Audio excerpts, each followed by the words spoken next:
with this stonking header. Luton Town, affectionately known as the Hatters, reached what's been dubbed the richest game in football. Show me the money! In the early hours of Sunday morning, they'll play Coventry City at Wembley Stadium, with the winner advancing to the tippity-top tier of English football, the EPL, English Premier League. And when it comes to the richest game in football, they aren't kidding around.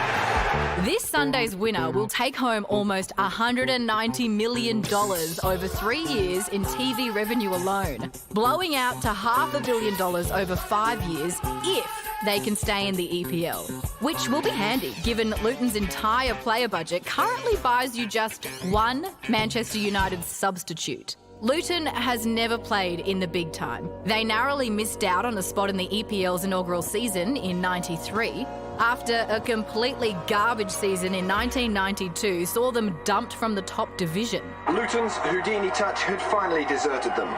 The truth is, if we can summarise it, we just haven't been quite good enough. Since then, they've struggled, with the club on the brink of bankruptcy 3 times in a decade, all while playing at their home, Kenilworth Stadium. Doesn't quite strike me as Premier League quality, I will be honest. A veritable postage stamp holding just 10,000 people, which some away fans have dubbed the worst stadium in football. Though it's hard to see why, given fans get the glamour of entering through people's backyards. Look at that, within the terraced housing of Luton is the stand.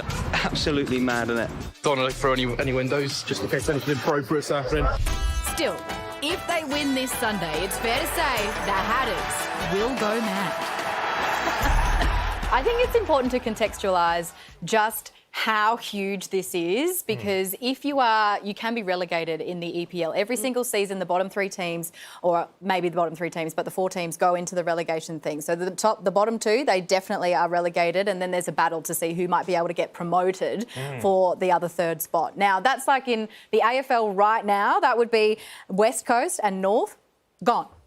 They're gone for the next season, and that 2 teams would come up through there. But to put this into extra context for Luton themselves, they are on the cusp after having dropped down, not just from the top league, but they've never been in the top league, so they've been in that league, the Championship. Then they've also gone down to League 1, League 2, and then the league. And so they've actually gone down 4 rungs. So to get back up, if they make it, they would have clawed their way right back into there. I understood everything that you said, Did you? Georgie. Yep. I didn't make that much sense, but it's crucial. It's crucial. It's high stakes. It's high stakes. The South Sydney Rabbitohs are fine, yeah? They're fine, but if there was relegation, maybe they wouldn't be fine. No, they would be, They wouldn't be Georgie. fine. They wouldn't be fine. Well, joining us now is former captain of Luton Town, Chris Coyne, who's actually travelled to the UK for the big game. Chris, you played 221 games over 8 seasons for Luton. How big a deal would this be if Luton win on Sunday? Oh, absolutely massive. It's like a fairy tale story, a rags to riches story where the club last was in the Premier League in 1992. And for them to go up, it's the richest game in football. I think it equates to about £190 million for the team to go up. So it'll mean a massive financial boost to the club, but also it's the biggest league in the world, and they've fought hard to get themselves there.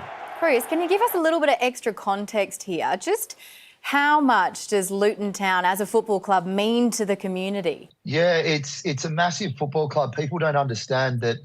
People in the Luton area, so they're about 25, 30 miles outside of London, but you don't see kids walking around in Liverpool shirts or Manchester United shirts. They're actual Luton fans, and the club's a massive, massive part of the community. You know, it means a lot to the club. I know the last time they went to Wembley was the LDV Vans Trophy. They sold their 50,000 allocation out within the first hour, and I reckon if they had another 30,000 tickets, they would have sold it out. So it's a massive part to a real working class community, and it's a low socio-economic community.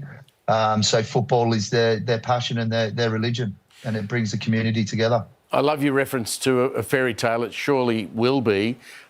You lived in Luton, your children were born there. The stadium itself, it's not Wembley, is it? It certainly isn't, mate. I reckon it's about the same size as the dressing rooms in Wembley. But I think that's why they've turned it into a fortress. You know, every player that I've sort of come up against, or friends of mine, they used to hate going there. and that you're literally taking a throw in and the fans are half a metre away from you. They could reach out and touch you if they wanted, but for some reason, because of the acoustics in there, the roof explodes. It's got one of the best atmospheres that I've had a privilege to play in, and you know, the away fans, I'm not sure if you guys have seen it, they've got to actually walk underneath houses and go through the terraced houses to get into the stadium. So, yes, it's run down. Yes, it's dilapidated. I think it's been there since the early 1890s and a few added extras along the way. Chris, this sounds more like a new season of Ted Lasso to me than a real-life story. But what do you think the chances are of Coventry City getting up against Luton Town? Would that be devastating? I think, you know, Luton have probably earned the rights to be favourites in this game, but once you go into a one-off playoff situation, it's 50-50, so anyone could win. But I'd be certainly sulking the whole way back to Australia on Monday if we don't get it across the line. It'd be heartbreaking. But Chris, fingers crossed for the win tomorrow. Thanks so much for joining us. Thanks for having us, guys. I hope you're on the right team tomorrow.